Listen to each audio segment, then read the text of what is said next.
Okey.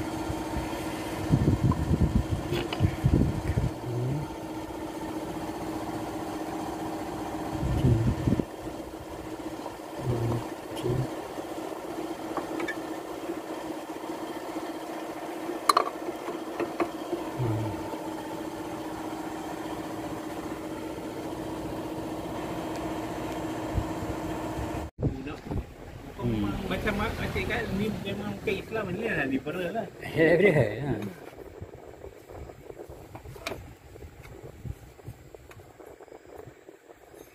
Kalau orang cakap betul lah zaman-zaman dulu bawa kereta besar apa, kereta umum, kereta kereta apa ni, kereta mayat lah.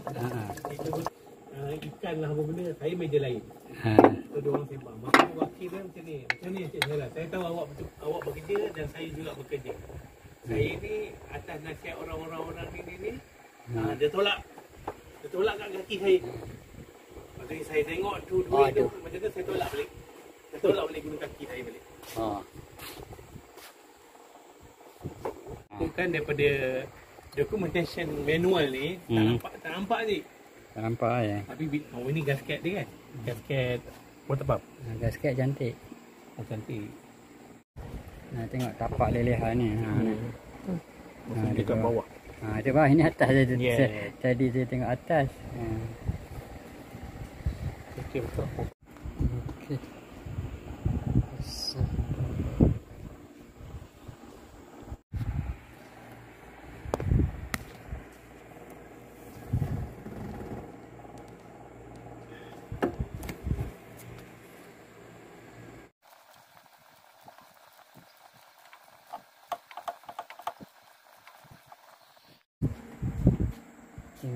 Start tengok dulu.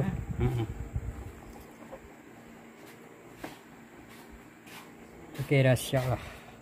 Kita tukar water pump dengan belt.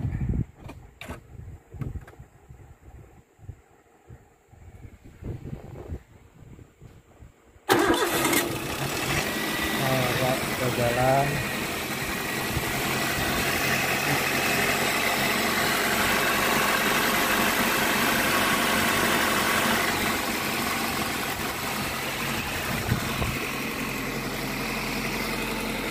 Balik kan ya?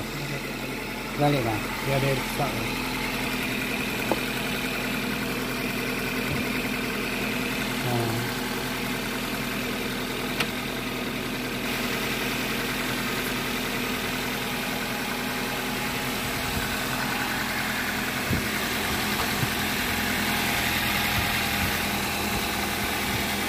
Okey, sudah siap. Bubble dia belum ni. Bubble dia halus. Halo. Ni kali ni memang dia isi air. Ni halus macam angin. Macam gobel kecil tu. Jadi saya buat dia juga. Maksudnya dia dah kedap lah. Dia kedap lah. Sebelum ni dia tak kedap. Sebelum dia gobel. Itu kalau sebelum ni saya dah risau sampai saya risau gasket saya rosak. Sebab dia berbuih dia konon-konon macam ada minyak. Tapi bukan. Sebab ni dia dah pressure tu tak ada kan. Pressure tak ada. Dia berbuih tu banyak. Ni tak ada. Selamat kan. Tengok minyak hitam jernih lagi kan. Jernih. Jernih tak campur air dah lagi. Gasket okey lah. Sebab saya pegang buih tu pun tak ada. Ujung-ujung pun tak ada. Saya risau je. Jangan main.